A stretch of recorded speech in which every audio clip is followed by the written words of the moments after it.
এটাই হলো Lamahatta eco park, pine forest. Almost চলে গেছে, আর কিছুটা উঠলেই লেকটা, আর পেছন দিকটাতে রয়েছে পুরো পাইন ফরেস্ট। ঠিক এরকম এখানকার মানুষজন এটাকে খুব পবিত্র বলে মনে করে। দার্জিলিংয়ের ভিড়, শব্দ আর ব্যস্ততা থেকে মন যখন চাইলো একটু নীরবতা, একটু শান্তি আর একটু নিজের মতো করে সময় কাটাতে, তখন বেরিয়ে পড়লাম দার্জিলিং থেকে 20 কিলোমিটার দূরে পাহাড়ের কোলে অবস্থিত এক পাহাড়ি গ্রাম লামাহাটার খোঁজে। আর এই লামাহাটা গ্রামটা আমার মতো পাহাড়প্রেমী মানুষগুলোর কাছে শুধুই একটা জায়গা না, এটা একটু বিরতি, একটু নিঃশ্বাস আর একটু নিজের কাছে ফিরে আসা। আর এখানে পাইন গাছের জঙ্গলের মধ্যে থেকে শীতকন্যা কাঞ্চনজঙ্ঘার নানান রকম রূপ দেখা যায়। ভোরের বেলা একরকম, দিনের বেলা একরকম, আর রাতে চাঁদের আলোতে আরেক রকম। আর পাইন গাছের ছায়ায় দাঁড়িয়ে বাতাস যখন শরীর স্পর্শ করে যায়, মনে হয় সব চিন্তা ভাবনা ভুলে মনটা একদম হালকা হয়ে গেল। তাহলে চলো শুরু করি আজকের সফর, আর এই পাহাড়ি গ্রামের নীরবতায় হারিয়ে নিজেকে আবারও নতুন করে খুঁজে দেখার চেষ্টা করি।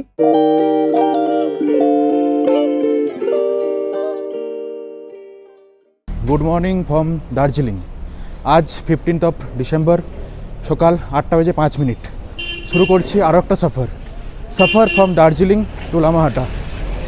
তো আগের পর্বে তোমরা দেখেছো হাওড়া থেকে দার্জিলিংয়ের সফর, আর দার্জিলিংয়ে পায়ে হেঁটে কিছু ঘুরে বেড়ানো, আর সন্ধ্যার মল মার্কেট। আর এই পর্বে দেখবে দার্জিলিং থেকে লামাহাটা জার্নি, দেন লামাহাটার আশেপাশে কিছু সাইট সিন।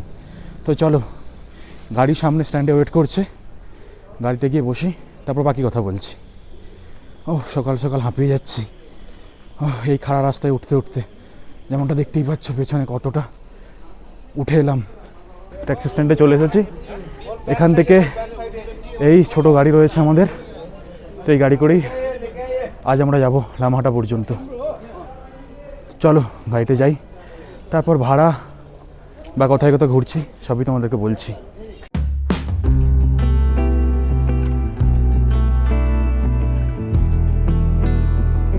गाड़ी उठे पड़े और शुरू कर आज के सफर टू लामाहाटा। ये भैया के साथ आज हम जा रहे हैं। भैया एक बार हाई कर दीजिए। भैया बहुत अच्छे हैं, बहुत अच्छे से बात करते हैं। और दार्जिलिंग का 4 पॉइंट जो दिखाया वहीं पे ही भैया का कैब का स्टैंड है। तो आप जो आ रहे हो वो भैया के साथ कांटेक्ट कर सकते हो। भैया का नंबर और नाम मैं स्क्रीन पे ऐड कर देता हूँ।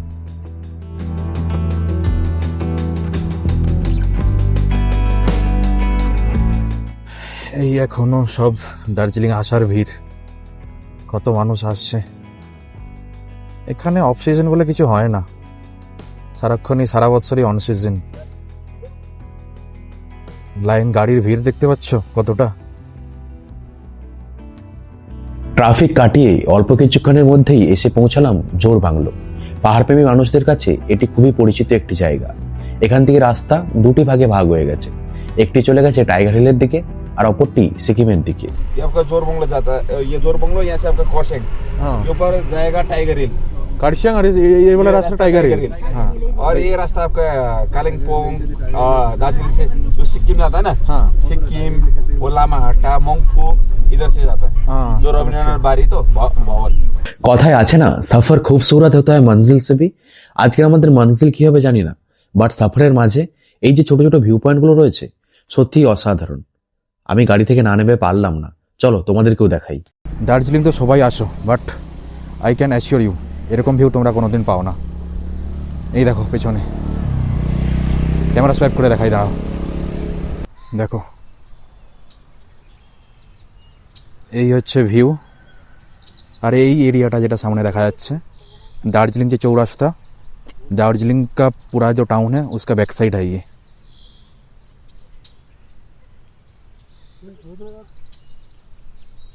ভিডিওতে কতটা দেখতে পেলে বা বুঝতে পারলে আমি জানি না, তবে আমি যেটা দেখলাম ডেসক্রাইব করার চেষ্টা করছি। এখান থেকে দাঁড়িয়ে 5 থেকে 6টা পাহাড়ের লেয়ার, আর প্রত্যেকটা পাহাড়ের উপর গ্রাম জনবসতি গড়ে উঠেছে, রয়েছে ছোট ছোট ঘরবাড়ি, আর একদম দূরে ক্লিয়ারলি দেখতে পেলাম কাঞ্চনজঙ্ঘা স্লিপিং বুদ্ধা ভিউ। এই যেন এক স্বপ্নের কালারফুল ক্যানভাস। এই সাইডে রাস্তা, এই সাইড থেকে আমরা এলাম, যাচ্ছে এইদিকে। আর এই ওপরে দেখা যাচ্ছে টাইগার হিল পয়েন্ট, যেখান থেকে সানরাইজ দেখার জন্য সবাই যায়। এই ছোটো মতো দেখা যাচ্ছে, দেখতে পাচ্ছ কিনা আই ডোন্ট নো, বাট ওই ওপরে দেখা যাচ্ছে ওটা টাইগার হিল। আর নিচের দিকে এই রাস্তা।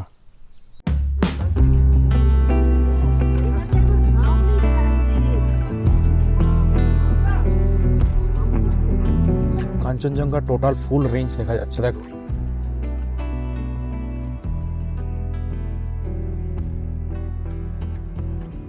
और एक चीज आपको बता देता हूँ, वो जो आप चार धाम बोले थे ना, हाँ, वही तो सिक्किम, वो जो सफेद वाला दिख रहा है ना, शिव जी का मूर्ति है। शिव जी का मूर्ति वो दूर में ना? वो ऊपर वाला आपका बुद्धिस्ट मोनेस्ट्री, वो हाँ, वो आपका नीचे शिव जी का, ये वाला सीधा ये वो नीचे टिस्टा रिवर, देखो नीचे देखा जाচ্ছে टिस्टा रिवर, वो नीचे टिस्टा रिवर उस पार सिक्किम, इस पार बंगाल। हाँ, চলে এসেছে গাইস, এই যে লেখা আছে আই লাভ লামাহাটা। অ্যাপ্রক্স পৌঁছে গেছি, নিচে যাচ্ছি এখন ভিউ পয়েন্টের দিকে।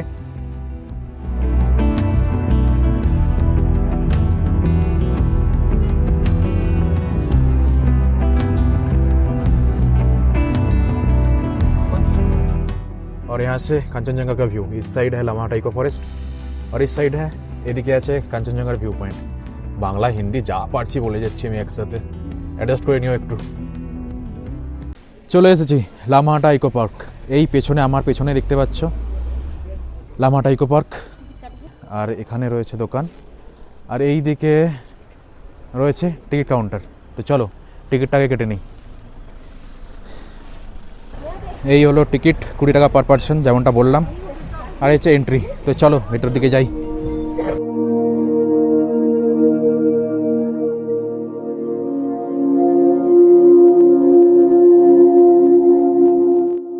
আচ্ছা, আমার পেছনে দেখতে পাচ্ছ এটাই লামাহাটা ইকো ফরেস্টের পাইন ফরেস্ট, পেছনে পাইন গাছের জঙ্গল দেখা যাচ্ছে।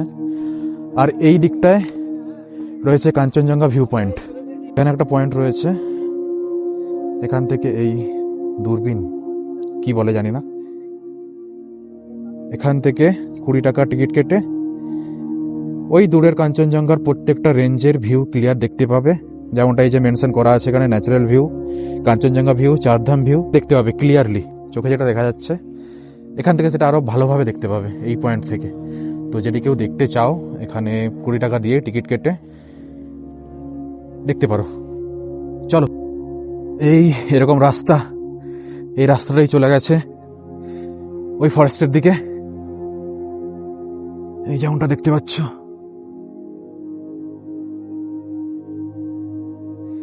অনেকে কিন্তু এসেছে, ফিরে যাচ্ছে কেউ কেউ এখনো নিচেও আসছে। উপর থেকে ভিউ নিচের ঠিক এরকমটা, অসাধারণ একটা ভিউ।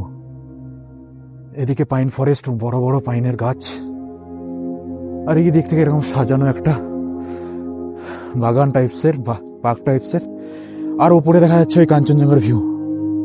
বুঝতে পারছো কি অসাধারণ একটা কম্বিনেশন, কি অসাধারণ লাগছে দেখতে।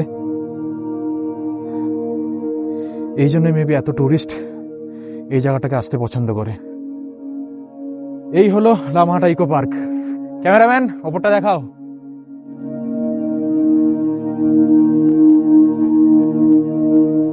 এই জায়গাটা একদম আলাদা, অনেস্টলি বলছি। লামাহাটার এই পাইন ফরেস্টের মধ্যে কিছুক্ষণ সময় কাটিয়ে মনটা একদম শান্ত হয়ে যায়। চারপাশ নিস্তব্ধ, আর শুধু লম্বা লম্বা পাইন গাছ, আর সেই গাছের মধ্যে দিয়ে বাতাসের বয়ে চলার শব্দ। এমন জায়গায় এসেই বুঝতে পারি পাহাড় আসা মানে শুধু ঘোরা না, কিছুক্ষণ নিজের সাথে টাইম স্পেন্ড করা, আর এই ফিলিংসটাই অন্যরকম। আচ্ছা, পাইন ফরেস্ট দেখে এলাম, এবার যাব ওপরে লেকের দিকে। এই যে এই দিকের এই রাস্তাটা চলে গেছে লেকের দিকে, ওয়ে টু লেক, এই রাস্তাটা গেছে লেকের দিকে। অনেকে কিন্তু যাচ্ছে আমাদের সাথে ইন দ্য সেন্স আমাদের সাথে অ্যাকচুয়ালি না, নিচ থেকে উপরে উঠছে। অ্যাকচুয়ালি রোড সাইড থেকে লেকটা অনেকটাই উপরে, তো ট্রেকিং করেই পুরোটা যেতে হয়। বাইরে কিন্তু আবহাওয়া, ওয়েদার বেশ ভালো, পরিষ্কার আকাশ, রোদ ঝলমল করছে, বাট এর ভেতরে কিন্তু খুব একটা আলো আসছে না। এই যেমনটা দেখতে পাচ্ছ উপরে পুরো পাইন গাছ আকাশকে ঢেকে ফেলেছে। তবে খুব বেশি টুরিস্ট এদিকটায় আসে না। ওই পাইন ফরেস্ট যে আছে, ওই পাইন ফরেস্ট দেখেই ফিরে চলে যায়, কারণ এই যে ট্রেকিং করে পুরো রাস্তাটা উঠতে হয়, অনেকটাই খাড়াই।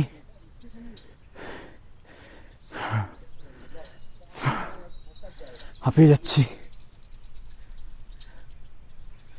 মাঝে মাঝে এই এরকম ছোট বসার জায়গা রয়েছে, হাঁপিয়ে গেলে এখানে রেস্ট করতে পারো। এরকম সামনে আরও কিছু বসার জায়গা পাবে, সেখানে চাইলে বসে রেস্ট করতেই পারো। পুরোটাই পাইন ফরেস্ট, আর জায়গায় জায়গায় এরকম মাথার উপরে গাছ এসে পড়েছে। এতটা হাঁপিয়ে গেছে, কথাও তোতলে যাচ্ছে। অলমোস্ট চলে এসেছি, আর কিছু ধাপ উঠলেই লেকটা।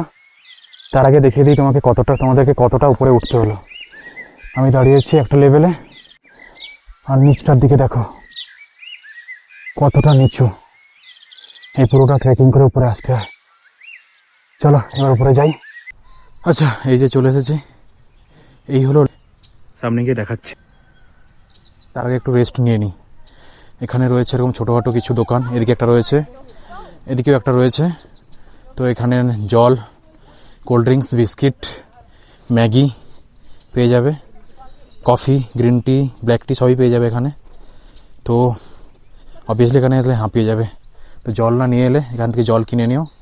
জল কিনে এখানে যে বসার টুল রাখা রয়েছে, তো এখানে বসে একটু রেস্ট করে নিতে পারো। তারপর লেক দেখে আবার নিচে নেমে যেতে হবে। তো চলো দেখাচ্ছি তোমাদেরকে, একটু রেস্ট নিয়ে নিই, তারপর লেকের সামনে গিয়ে দেখাচ্ছি। এদিকটাতে রয়েছে লেক, আর পেছন দিকটাতে রয়েছে পুরো পাইন ফরেস্ট।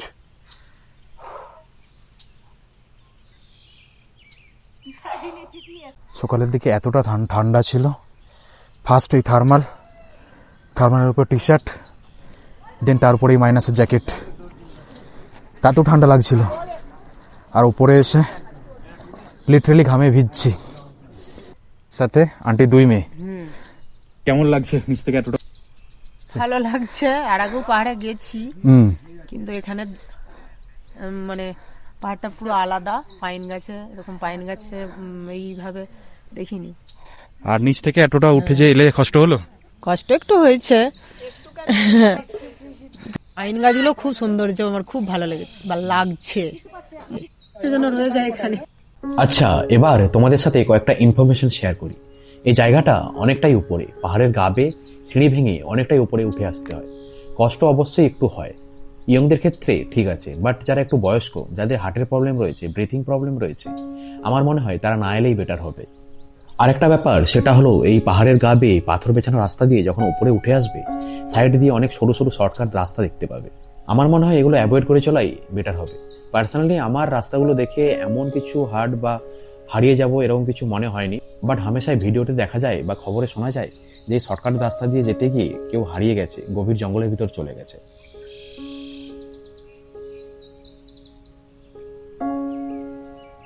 আর এই যে মা এসে হাঁপিয়ে গেছে, জল খেয়ে বসেছিল, একটু শরীর ঠিক হতেই মোমোকে নিতে চলে এসেছে, খিদে পেয়েছে, মোমো চলে এসেছে।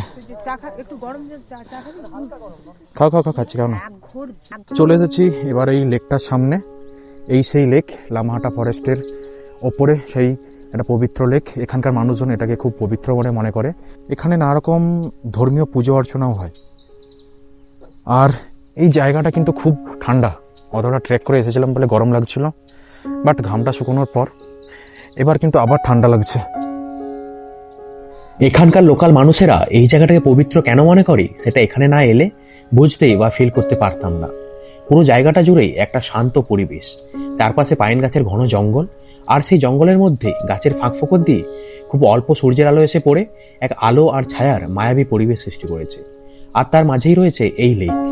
লেকের একদিক থেকে অপর দিক পর্যন্ত উড়ছে প্রেয়ার ফ্ল্যাগ, আর চারপাশে শুধুই সবুজ, আর দূরে দিগন্তে দেখা যাচ্ছে কাঞ্চনজঙ্ঘা। সব মিলে পুরো জায়গাটা জুড়েই এক আদিম নীরবতা আর শান্তি বিরাজমান।